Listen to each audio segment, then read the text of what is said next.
Welcome back. Dr. Aaron Chadwick here, part of Your Nutrition Physicians. Today we're talking about poop and sweet blood. You may be asking yourself, what is that? Well, poop is obviously going to the bathroom, and if you're not moving your bowels at least once per day, you're constipated. Sweet blood has to do with too much sweet in your blood, too much sugar in your blood. And let's explain it so you can understand how it affects you. When we eat carbohydrates, right? Carbohydrates are long chains of sugars. We chew them, we digest them, it goes into our stomach, goes down our intestines, and then the body, as the carbs travel down your intestines, they get broken down slowly all the way down to the end, where they're absorbed into the bloodstream as sugar. That's normal metabolism. That sugar now comes down, and the pancreas, it's an organ that sits in your abdomen here, that your pancreas makes a substance called insulin. Insulin is a chaperone for the sugar. So the pancreas makes the insulin, it gets together with the sugar, and it goes over to the cell, so that the insulin and the sugar go over to the cell. There's a cell door there. It knocks in the cell door. The cell door, there's actually a bouncer at the cell door.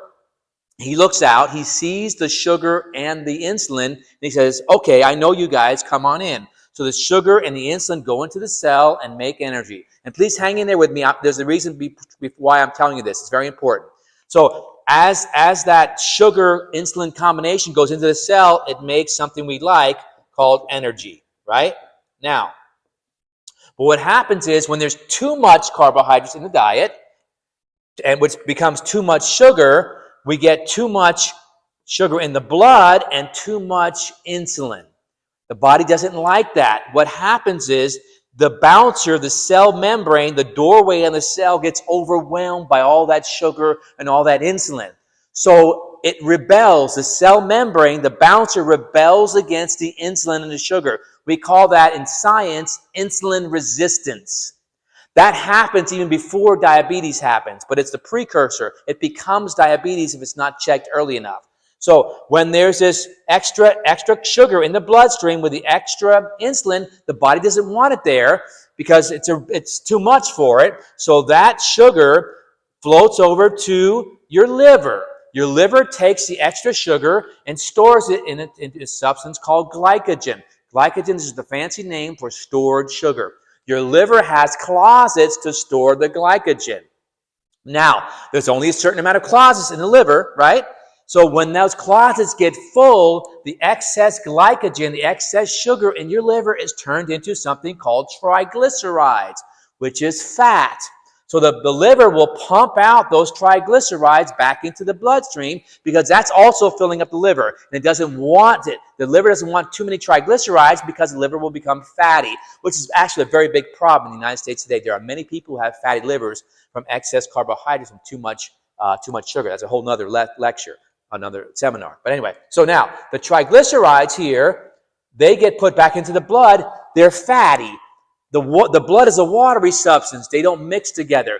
So the body makes a substance that it's like an Uber or a taxi cab that's going to carry the triglycerides out of the blood and into the fat cells. That taxi cab is called LDL cholesterol.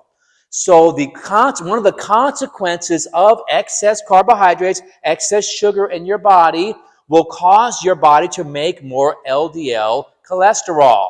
So your cholesterol goes up. And that LDL cholesterol will take that extra triglycerides now and brings it over to your fat cells, and you're going to gain weight. You're going to get fat. Especially the place you don't want, around the abdomen, around the legs, the thighs. The body will store the fat there because it has something else to do with it. It's too much of it. And as that fat accumulates, the person gets fatter. You get heavier. And then it has a lot of other consequences along with that. And so you get some symptoms along with that. What symptoms do you get when you have excess triglycerides, excess sugar, and excess fat in your body? You start to get swelling everywhere. Swelling not only from the fat cells, but swelling because the sweetness of the blood, the sweet blood, the extra sugar doesn't circulate very well because it's too thick. So now we get swelling and inflammation. So you get pain in your legs, pain in your joints. You get something called neuropathy.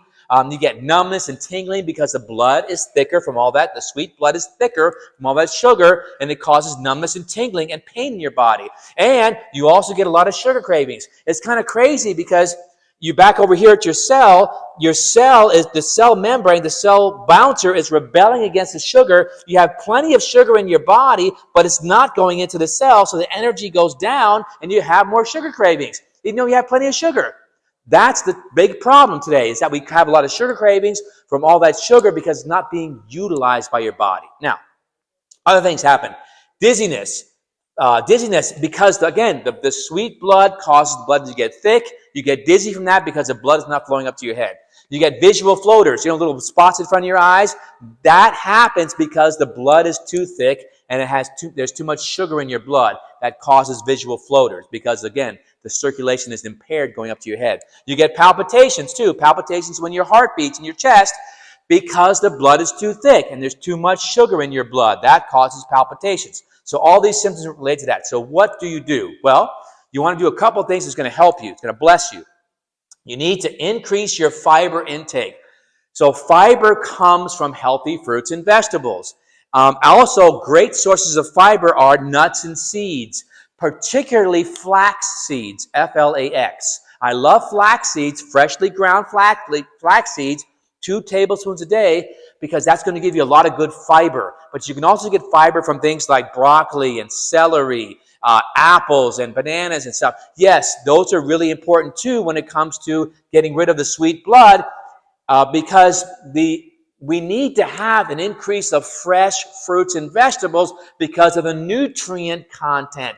So there's much more nutrients in fresh fruits, and it doesn't cause diabetes. That's a misnomer. That's a misunderstanding about physiology and how the body works. So you can eat fresh fruits if you're diabetic, if you're eating the nice, healthy, concentrated, nutrient-dense fresh fruits. So increase your fiber intake, 50 grams. So that means, again, more fresh fruits, vegetables, whole grains are really good.